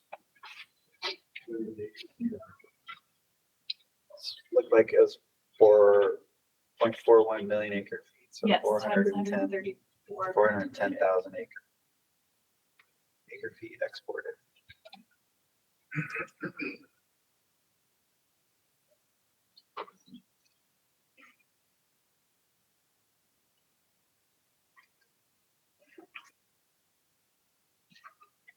Someone could compute that, Christine, if you want to continue going. Okay. Right. So here's the kind of updated equation. So we're starting with the mass as of July 5th. We're exporting a certain volume certain volume of brine with sweet concentration to the north. And then I'm also accounting for inflows coming in during these months. And kind of at the end, we're looking for this fall concentration and a fall volume. Now, where the precipitation, evaporation, and inflows also come in is the computation of the volume of the fall. So we have our volume as of July 5th. We're losing water to the north. We're losing water to evaporation, and gaining water via precipitation and inflows. So this is kind of the governing of how I came up with these estimates. The climate data I'm using are from 2012 to 2022. Jeff, I got your email this morning. I said the last 5 years. This is the last 10 years. Sorry about that. I just want to be clear, there are a number of assumptions made in how I do this. I'm assuming surface area remains constant. I know that that's not correct. I did play with it a little bit. It changes the answer a little tiny bit, but it was just very computationally intensive to just keep readjusting that each month. I assume the export in your constant, that is the source of high uncertainty of how much water is exported over the berm. Jeff, I did try to use your estimates of that, the spreadsheet you shared. Okay. And I assume that the salinity of the exported water is constant, also probably not going to be true, and the inflow salinity is 4 grams per liter. So just to kind of lay things out. What were you using for the export? Did you have a certain amount of volume that you were? So, Constant? yeah, good question. So for July, what I did was I took, our last measurement was around 900 DFS. And we just measured it again, I think it was yesterday or last week, it was 900 CFS. So I calculated that to just a daily volume. And then I just said every day in July is that amount. And then I looked at Jeff's estimates of using the broad crust of the year, and 3 different berm heights. And he assumed that as of September 1st, there was a certain amount of water going over the berm. So for August, they took the average of July and September. What was the September number? It was like 14,000 acre feet for keeping it at 4192. So it's just kind of using physics to estimate what that would be. And then moving forward after September, I just kept it static at those volume reviews. And an educated guess. And here is the spring. I don't want to belabor this, but I want to be transparent about what we did. So spring, just starting with the fall estimates, we're exporting more water, getting water in, and then using that information to compute the spring's volume. Again, taking into account an estimated evaporation and precipitation from the climate data that Layla put together. I will say, layering one key assumption I made here is that I'm assuming that the berm is raised again in February, such that flows are cut off just like we did last year, and then there's no flow being exported from south to north starting in March. So what did we do last year? I'll do that again. All right. So here's a set of answers. So this table goes through kind of 3 different berm heights, 4192, keeping it as is, 4190, 4199. These are based on estimates that Jeff had shared and his estimates of flow over these different berm heights. So this really just helps us estimate this south to north export, how much water is being exported to the north. I considered a couple of different climate conditions by taking the last 10-year average of precipitation, evaporation, and flow data. And then in gray, I just said, well, it's really, really hot right now. What if I took the 90th percentile of evaporation? How much is the difference for that? Feel free to ignore that or take it into consideration. But the bottom line is that fall salinities and all these different scenarios range from about 140 to 144 grams per liter. And then in the springs, carrying forward those assumptions, salinity be around 124 to 128-ish grams per liter. So they're pretty tight. There's a number of different scenarios we could run. Right. I mean, they're basically the same. But I think the striking thing for me is that lowering the berm and exporting water, it's very, very slight, the effect on salinity. And I think that that's just because you're only able to export a certain amount of mass in a finite period of time. And that if you want to adjust the south arm salt mass using this technique, it will need to be gradual and it will need to be a long-term effect to sort of inch your way toward a target mass of the salt arm. Are there questions? Can I explain anything better or? Any questions? Would you mind sharing this with the group? There's Yeah. some of that stuff that we're going to. Yes. Yep. So we've got about a billion tons of salt in the South Arm. And if we run this, it's going to change it a couple of million. And the input's 1 million annually. So this is a pretty fine tuning deal. Yes. I mean, I the extraction way to look at it, you got a bucket of water here and it's 15% salinity. If I take a teaspoon out, what's the concentration in the bucket?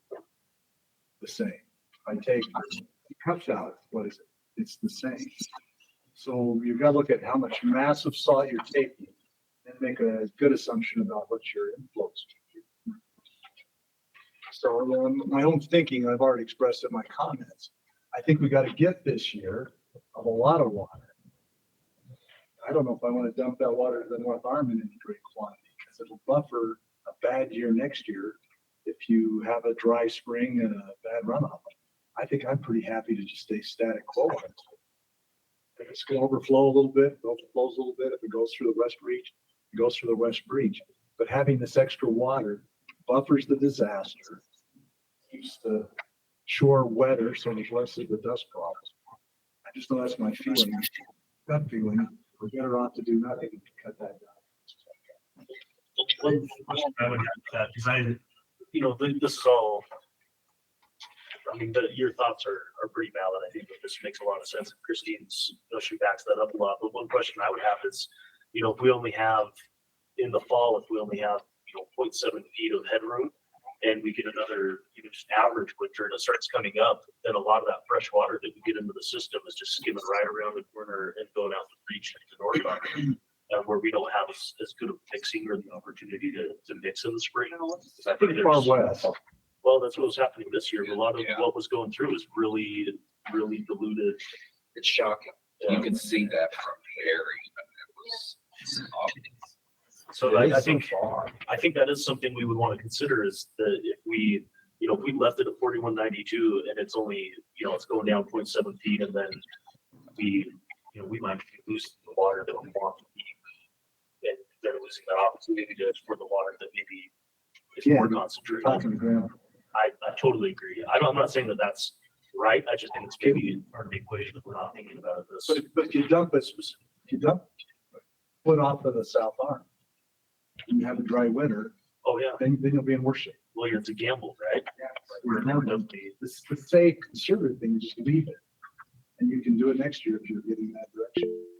I think what Ben is saying is, should you increase it to capture more spring runoff, and then open it up?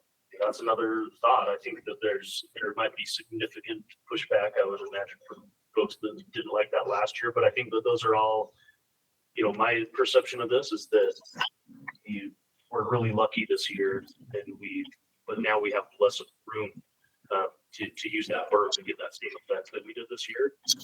And we also have that west breach that's all the way out there to have to contend with if we ever did decide to raise it. But these are all. So did you have fresh water running over that berm? No, it was still pretty salty, wasn't it? Well, it was. I mean, it was. Yeah. It could be very. Okay, so we're talking about half a gram. The South Arm. But if you only got half the salinity going across the threshold right now, then instead of being 1.5, it's half.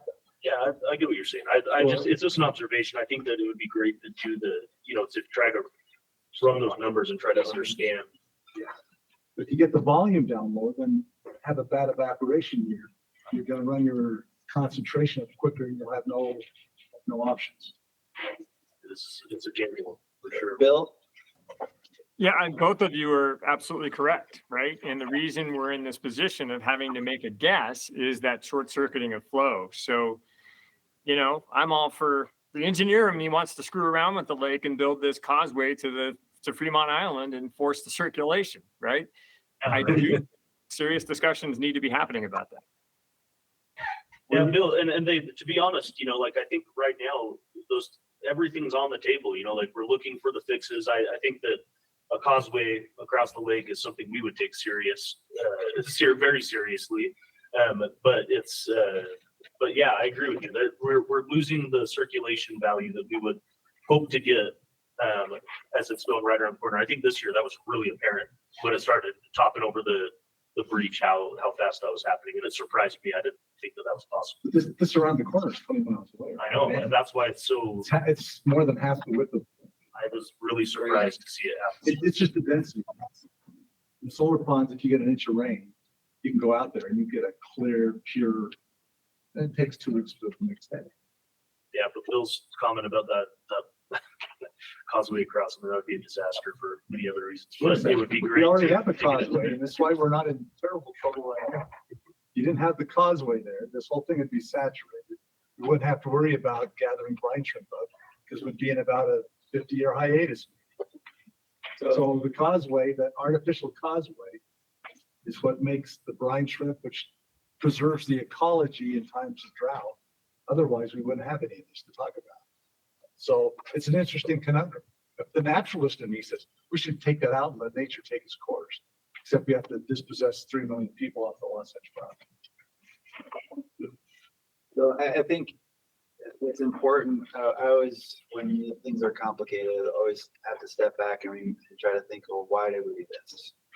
And I think when we were contemplating the berm, we wanted to put the berm in to, one, the berm would be higher. We put the berm in higher than the water level because we wanted to take advantage of the dilution effect of this inflow of fresh water. So even if the berm if we didn't overtop the berm, the influx of fresh water within that available headspace would dilute the salt mass and drop our salinity value. Then the second component to this was, and this is where we really lucked out this year, is that we had, I think, 2 million acre feet so far. This year isn't super spectacular. That's the average over the last 10 years, Yeah. but it's significant. I'm not begrudging the gift. No, and you put 1 million acre feet in Bear Lake. Right. But we overtopped. And so we've been exporting salt to the North Arm, since the spring. And I think so that's the other component to this, is that we overtopped. We've been exporting salt to the North Arm. If we were to lower the berm now, that would increase the export to the North Arm. But this is the gamble part, is that we're lowering the South Arm, banking on the fact that we'll have enough inflow to bring the water back up the loop, and be able to bring the water back up to wherever the berm, reset the berm. And because then what we're getting is we're getting a forfer here, is this spring we diluted the salt that was in the South Arm. We brought it up to the berm. Secondly, is we exported salt into the North Arm because the lake kept coming up. Thirdly, is if we did lower the berm, we're going to export more salt to the North Arm. And then if we bring the berm back up, we'll have that additional volume of dilution to bring things down. And I think that's reflected in these numbers here, is that, the salinity that we are at now at 134, we're going to see another 1.5 feet of evaporation from the South Arm. It's just going to bring but by exporting some of that, and I think what's instructive here is that 1 foot, I saw that on that was one of my questions, was what's the volume of a foot of water on the South Arm, and it's 410,000 acres. So if you look at those numbers there of how much we can export at those different berm heights, only if we drop the berm down to 4189 are we getting to that level. If we leave the berm where we're at, we'll still see an export of another 104,000 acre feet. If we drop it 2 feet, we'll export roughly 200,000 feet. So that brings artificially brings the south arm down to this in rough, very, very rough terms. And if we bring the berm down 40, 81, 89, that would artificially drop the south arm by 1 foot. So I think what you're pointing out with the salinity difference is important. I know I'm keying in on the fact that the fall projection, assuming that we're exporting to the north arm, we're at 140s in the low 140s, which is below that 160 value. And then when we look at those different, when we look at the spring values, we're down, in the 120s, which is below our 130. So I think when I think back to the protocol, that's where the protocol, I think you can check both of those boxes and say, hey, this Berm experiment has been successful. But I think the question is, oh, Craig, I'm sorry. With your hand up. You had your hand up before I started talking. No, I had my hand up while you were talking. My question is, it seems like if we don't allow flow to the north arm's going to hit a new record low as far as elevation goes. And I'd like to hear from Joe Havasu on what his thoughts on all this are. Well, I appreciate the modeling. I do have a question on the presumption there's 1.5 feet of additional evaporative loss in the south arm from now July 27th through end of August. When I sent an email a couple of days ago, I mean, just looking at the past 10 years of evaporative loss, I mean, you'd come up with about 1 foot. So, that's there's a difference there. But notwithstanding the fact that the modeling shows kind of a de minimis benefit, but a benefit by reducing to a 4190 or an 89, there is a benefit. And I think we need to stay true to, the resolutions that were made in December, January, February, where we said this is a temporary berm, that unless there's reasons not to, that we would temporarily, reconnect the arms, reconnect the north part of the lake. And if the data are supportive of that, I mean, the decision wasn't made back then to, well, if it's a nominal benefit, then don't do it. There's a benefit, and there's a lot of assumptions built into this and into the best modeling there is. There are uses on the north arm that are suffering. We know about the Gunnison Island situation where there's a land bridge, and I'm not sure that this necessarily solves all of that, but it makes it better. We are limping along. Compass Minerals is, with the effect of the berm. The inflow is being consumed by the evaporative loss. So there's no benefit to lake elevation. And extractive use is a beneficial use defined on the lake. So I'm definitely in favor of opening it up as per the decisions that were made earlier this year and late 22.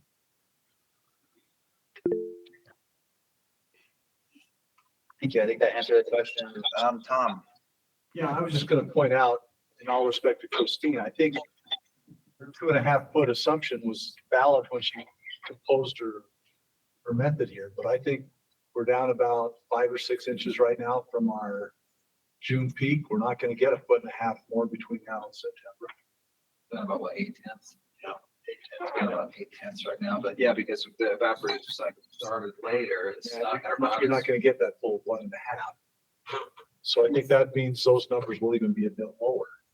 I mean, Tom, I came up with 1.6 total loss. I mean, with the points, I had 0.6 already evaporated, 1 foot best case, in the next month. I just point out, this is totally anecdotal, but it is interesting to notice is I think it's down cut, the the adaptive management firm, right? So we're now up to about 900 CFS.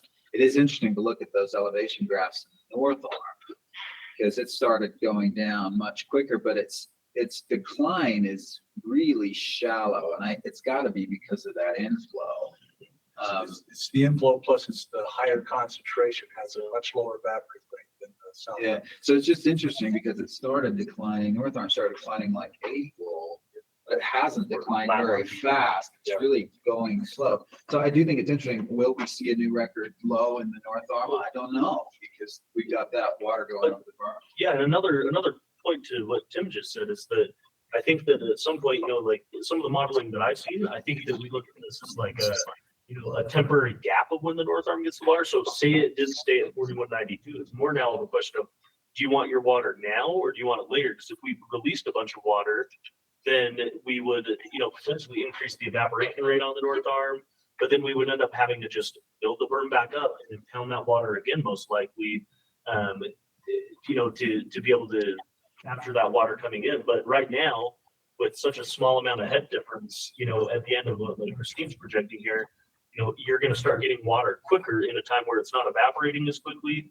And then I would also just ask a question, Joe, but with less water coming in, and I know you got some emergency authorization based on this action of the berm to increase your, the length of your canals. It seems like it puts you all in a pretty decent position of having brines that are, more concentrated. It's not evaporating as quickly. That this water is going to start spilling over sooner this year. Does 4192 really represent a major problem? Or are you really concerned about those pelicans? Like what does it look like for you if it stayed at 4192 this year? Well, if it were brought down,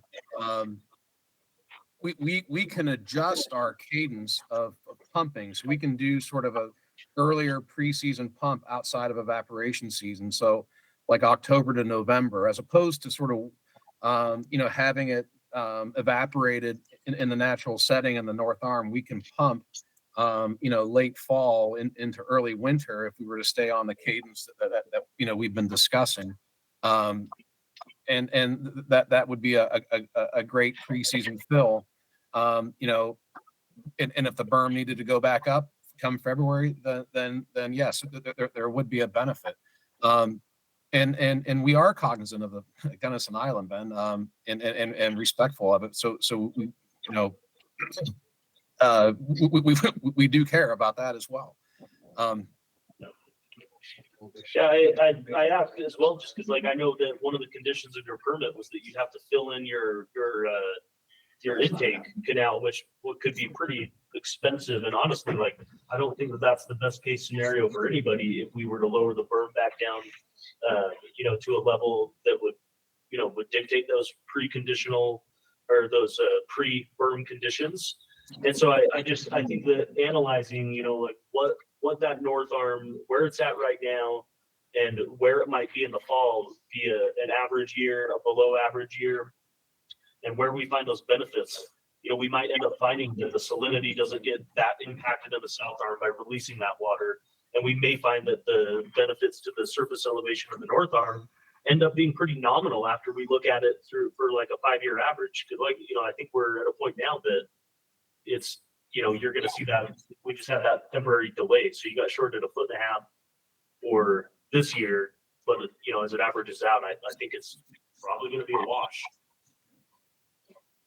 Bill has his hand up. Yeah, just, the conversation is moving towards elevations rather than salinity. And so I just kind of want to summarize, make sure I'm taking home the right message here from Christine's analysis. And what I'm learning from it is that now that the decision has been made to hold the water in the south arm, we've addressed the salinity issue there.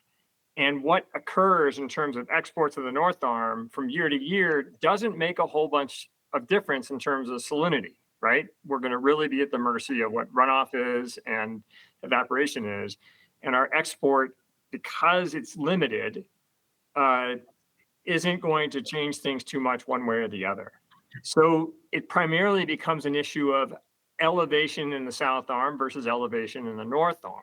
And so I'm a little confused about the purview of this committee when clearly elevation now becomes a primary regulatory objective. Now, Bill, I completely agree. And I think that it's really hard not to talk about elevation ever when we're talking about these things, because they do impact so many of those beneficial uses that we manage for. And the primary goal of this committee is to talk about salinity. But I think that, there were discussions, to Joe's credit, we did discuss, these elevations in context. And I think we wrapped our minds around the fact that there was a benefit to exporting water and salt, but it would only happen under circumstances where there's that clear benefit. And it looks to me like we're hitting our targets under that protocol with where we stand without exporting salt, right? Like if we end up this fall with a 140 range or even 145, and then we get an average winter, we're going to be in really good shape next year, right? So exporting salt is not necessary at that point. The other thing, Scott's not worrying about elevation. We're going to keep more stromatolites happy if you leave the water, which makes the pine flies happy, which makes the seagulls happy. We all like happy seagulls. We all saw the birds when they get Keep happy. Tom happy. Who will like a happy Tom? So Joe, would you it seems to me like a little bit of a modeling to just try to help predict as well, what those different circumstances this year would look like as we're inflowing into the south arm might help to show what we would end up with in the north arm, because the stuff that I've seen, and again, there's a lot of assumptions, just tons of assumptions, and I think it's really hard to predict these conditions. But a lot of these assumptions leave the north arm getting really close to the point where it's leveling out with the south arm sooner than I would have expected based on, these inflows. And so I don't think it ends up with that big of an impact. And honestly, I think what's going on here, like you'll find that by next year, if we had an average year, the north arm will come up quite considerably. But I think the models can help support that position.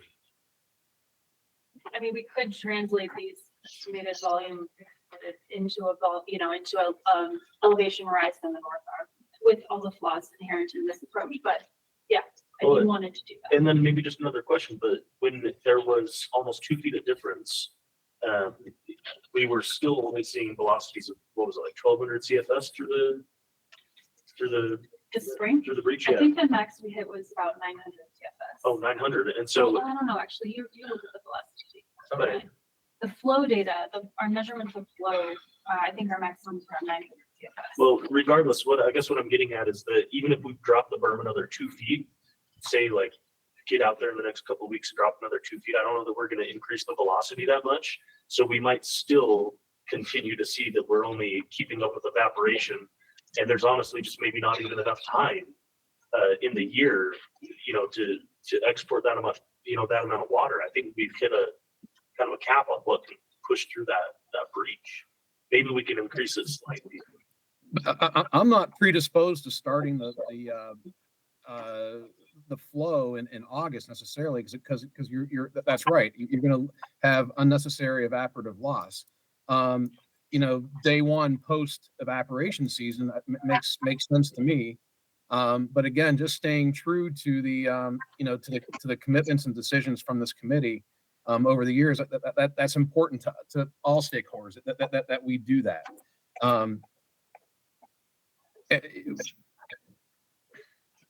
But yeah, Ben, I would be inclined to agree that we shouldn't open it up 2 feet or more, until immediately post evaporation season. Yeah, no, I get you, Joe, and we're sensitive to that. I think that obviously we want to be, transparent, but as we're learning new information, we have to be somewhat reactive as well. And I think that at this point, this is like, I think we probably need. I don't think that we're going to be able to get anything done today to make a recommendation. We have 4 minutes left in our meeting, but I do think that getting some additional information on what that model looks like, and I honestly think understanding where the berm's at right now would have some pretty massive benefits. So, I mean, we might be a foot lower than where we think it is based on all the erosion and settling that occurred. And my understanding is that a lot of those big boulders stayed in place, but we lost a lot of the substrate. And so it might be quite a bit more pervious than it has been when it was first installed. So I think we need to probably take a look at the berm itself and understand what's going on there, and then probably come back together, maybe with some additional monitoring and forecasting on what that might look like. Well, I think what I'm hearing is that consensus that we don't want to drop berm like now, or in the next month. I think but I'm also hearing that there's more work, and I know the numbers that we're pulling together are the best that we can with the limited information we have, and I know Layla and Kayla and Craig have been doing a lot of work trying to improve our how we calculate the hydraulics of this berm as well, and looking at different scenarios. So I guess what I would propose is that and please correct me if I'm wrong, but that we're going to leave the berm as it is right now. But what we're going to do is we're going to go back and we're going to try to do some of this modeling, some of these calculations to look at these scenarios. And I think these numbers that Christine has are definitely encouraging. They're, the berm has accomplished what it was intended to do, and I think in the spirit of the agreements that we made earlier this year, as Joe pointed out, is we want to make sure it's clear that this is intended as a temporary facility, and that we want to keep evaluating. Is it doing what it's intended to do? What are the potential impacts for it, and making changes. So I think well said, Jeff. Well said. And if this creeps into anything more than a temporary berm, that's a much different context than we agreed to, and much different processes that are triggered as a result of that. All I'm saying is that I'm inclined to wait and post evaporation season, but definitely very much supportive of an opening per our decisions made earlier this year. Okay. So go ahead. No, you finish. I'll ask. Well, I guess I was just gonna try to wrap up. Okay. So go ahead. Well, I guess if we want to reiterate on these calculations, what I would like to know how we can make it most useful. Like if there's certain variables or calculations that are not included that would be helpful, like mass exported, for example, or if there are specific climatic scenarios that we want to do. So here again, I'm not making an assumption about evaporation or anything. I'm using average precipitation and evaporation and inflow data. So that's what this average condition is. But if there are other climatic scenarios we want to run or consider, just I think a little bit of clarity from the committee on what would be helpful would be good, because I'm kind of guessing on what's helpful, and I'd rather just get to the meat of it, of what's most useful to you all. Well said. That was Okay. basically what I was going to ask. Okay. So good. Bill. Just, the results that Christine has presented here show that what we do have control over, the export, doesn't make much of a difference. So I don't see a utility in doing further climatic scenarios, because I don't think that export piece is going to change. I think one thing that we do want to continue to work on is improving our calculation of the flow over the berm, because that's it's anyway. Well, and also through the causeway. I mean, I know that's not something we're going to get by next meeting, but the last time UGS was out there and others have reported that they're seeing that the culverts are flowing and that there's areas on the causeway that they can actually see water coming through. And so I think it's not just the berm that's communicating. We're getting a lot of communication through the whole rest of the causeway.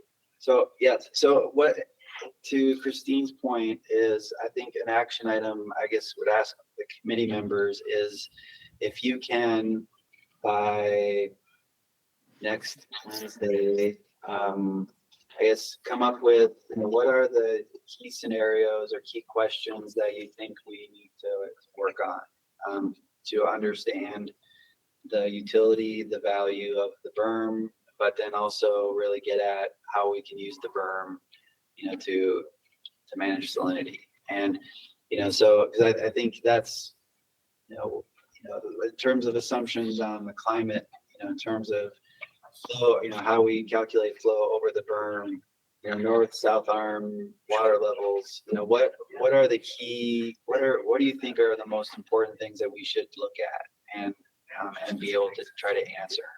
So I think to Bill's point, at this point, it doesn't look like we can move a significant amount of water or salt through to the north arm. And just with the shape and size of the bridge. But I think what we want to be able to do is keep moving the ball forward and being able to evaluate those what ifs. And so I think Christine's done a great job of trying to do that. And so if you can please send, and I'm actually gone all of next week, so if you can make sure you send it to Christine as well, that would be great. Then we can keep working on these numbers. Joe. Oh, you're on mute. I hear what Bill's saying and don't disagree with that, but I'll tell you a fall release of about 200,000, 300,000 acre feet would be very helpful to our use on the lake, because we can definitely accommodate and pump during that period of time with no evaporative loss and just continue with our beneficial use of the lake on the north arm. Thanks. All right. Well, good. Well, thank you. I think this was an important discussion. I think a productive one. And again, please seriously think about, well, what are these? We've been computing numbers different ways. What key areas do you think we should try to focus on? Because this is something that we could work on for a very long time, and we want to make sure we're focusing the efforts the best to answer your questions. So if you can please get those over, I think it would be helpful to copy the committee, but make sure that Christine's gets those too, so she has some input there. Also, I want to nominate Christine for Committee Member of the Year. You've been doing a ton of work. Thanks for your Yes. patience with the arm waving. Thank you for everything. Well, thank you, everybody. Yes, we'll motion to adjourn. See you, Jim. Second is John, and it looks like it's unanimous. Thank you, everybody. Third, fourth, and fifth. John.